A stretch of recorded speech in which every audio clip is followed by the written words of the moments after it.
Hello everybody, I'm Lorena España Ortiz and now I'm going to explain my opinions and what I have learned in the subject Attention to Diversity. Enjoy! Having disability in the Middle Age, which lasted from 5th to 15th century, was a living hell.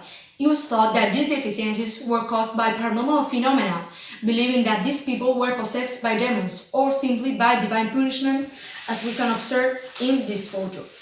These archaic feelings were affected by the great influence of the Church, which was the most powerful institution at that time.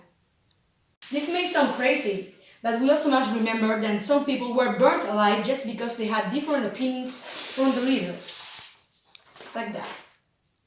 During the 16th century, there were made some development but related to some disabilities like deafness or blindness. So people suffering cognitive development problems had to put up with all kinds of misvaloration and disrespects. Now we arrive at the 18th century with the Industrial and French Revolution. For the people with the called sensory deficits, there were many improvements, such as the creation of the Braille alphabet and the creation of methods to adapt to these students. The social situation changed due to the previously mentioned revolution, so the rhythm and living conditions required in this time caused the confinement and reclusion of all the people who were considered non-productive in institutions where care and attention were minimal. And finally, we land to the 21st century, where having any capacity is not considered a crime. Despite all the changes and advancements we have made, of which we will talk later, some children still being bullied or stigmatized, but these cases are exceptions. Fortunately, we live in an era where tolerance and freedom are key points of the society.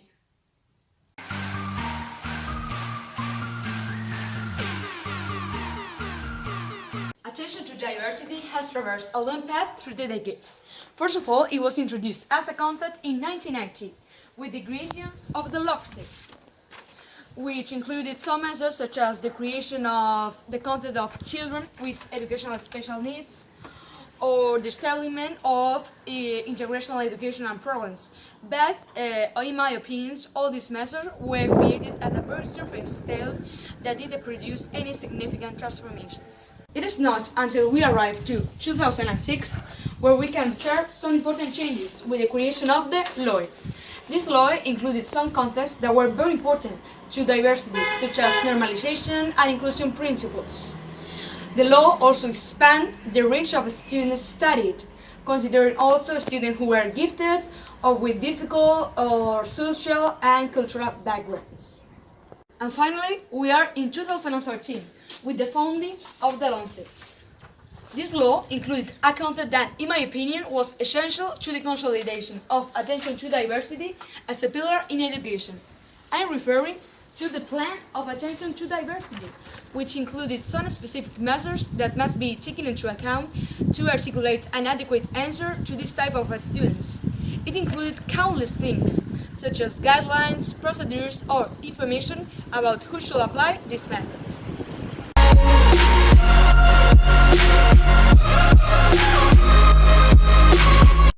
Functional diversity can be of many types, such as visual, auditory, or motor, but this time we are focusing on the intellectual one. Two of the most popular forms of intellectual functional diversity are Down syndrome and autism spectrum disorder. These disorders are characterized by abnormalities in social relationships, communication, and behaviors. According to the authors suggested in the LONCE, this case may require the presence of specialist professionals, like teachers of hearing and language, or if it will be necessary, from the center's technical educational assistant. An important point I will take into account is the integration of the child, unless they have a severe grade of discapacity, in my regular classroom. This measure will function in order to encourage the interaction with their partners and a better management of their own emotions. Nevertheless, there are many facts in their disabilities that may produce an alteration in the way I treat them. According to the type of incapacity, some children may need the use of ICT instead of long oral presentations. Some others need to internalize routines and responsibilities in order to have a better performance, or some others may require a bigger period of time to act or reflect. Regardless, I will try to provide all my students, without considering the level of disability, the best opportunities, tools, and materials so that they feel happy and comfortable in my classroom, transforming it in a safe place.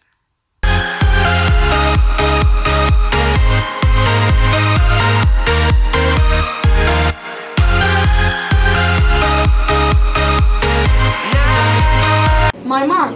Well, I believe that I deserve a high one, not only because it's mine, but because I have used all the content of the subject and combined it with my reflections and opinions. The result is pretty interesting to observe. Ideas? Well, I have many ideas, but a big one I have internalized is the awareness that there are many types of students in the classroom, and it's not all about transmitting content knowledge, but also taking into account their needs. Now I think I'm prepared for attending to the diversity of my students, because at this very second I know how to do it. The preparation of this video has provided me with many things such as stress, fatigue, no, I'm joking. I really think that I have incorporated many concepts in my brain that I have seen briefly during the test, but now I can say, I can help you with your child with Down syndrome, for example, and this information is very useful for me. So, ladies and gentlemen, here we are again, where everything started. This has been everything for today. I hope that you have enjoyed and you have learned new things. Toodles!